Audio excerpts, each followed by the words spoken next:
thank you. I am so honored that you've chosen me to go on this journey with you. And if you don't know my story, my mom adopted me when she was in her 40s. I was her do-over kid. She had 3 kids before she was 20, got married at 15, really to escape a horrendous home life.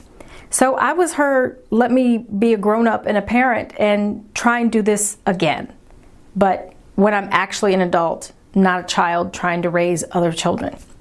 So my mom got sick. She was older than everybody else. Everybody else's parents were younger, and she got sick when I was in high school. And I became her caregiver, and she fought her disease for a long, long time. Way longer than most people gave her credit for. But she was a fighter. And as soon as the doctor said, well, you know, I think this is the beginning of the end, then she would say, can I have my medical records, please? And we'd find a new doctor. But had she not done that, I don't think she would have lived as long as she did. But when she started to get really sick, we realized that the medicines weren't working as well, and it was taking her longer to recover. So we kind of had this urgent need to capture as much as we could about her life, because when she was diagnosed, I was 15, and when she started to get bad, I was 35, and I had a 3-year-old and a 1-year-old. And her biggest fear was, they're not gonna know me. They're not gonna remember me. And she just wanted to be known, and she wanted to be remembered by her grandkids. She didn't think she was gonna live long enough to ever see her grandkids. So she was blessed to live until they were 3 and 5. But they were 3 and 5. So you don't. Even when you lose people when you're a grown-up, you forget things.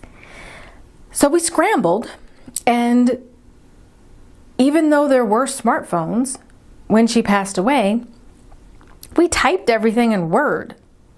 Stupid, but that's what we did. I mean, we had camcorders, we had digital recorders, we had ways to capture her voice and capture her stories, but we didn't think to do it. And when we did think, it was so rushed and so hurried that we only got a portion of what we really wanted to have. But nonetheless, my kids have stories about her life. They have some of the things that shaped her and made her who she was. Because the thing we kind of forget, or the thing I didn't realize, was my mom was a person that had dreams and had desires and had all these things that she wanted to do in her life. I didn't even realize that she wanted to be a dancer until she wrote about it. My mom doesn't dance. I've never seen her dance.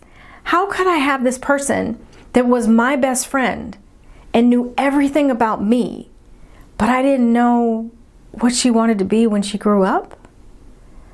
So my hope for you is that you get to know the people that you love and the people that love you deeply. And we're going to start with 3 simple questions. You can ask them of anyone that has ever been in your life, that has ever impacted you, that you hope you've impacted, to just get to know them. So I'm curious to know what your why is. Why are you here? And what do you hope that you're going to get from this? So welcome. I'm excited that you're here, and I can't wait to get started.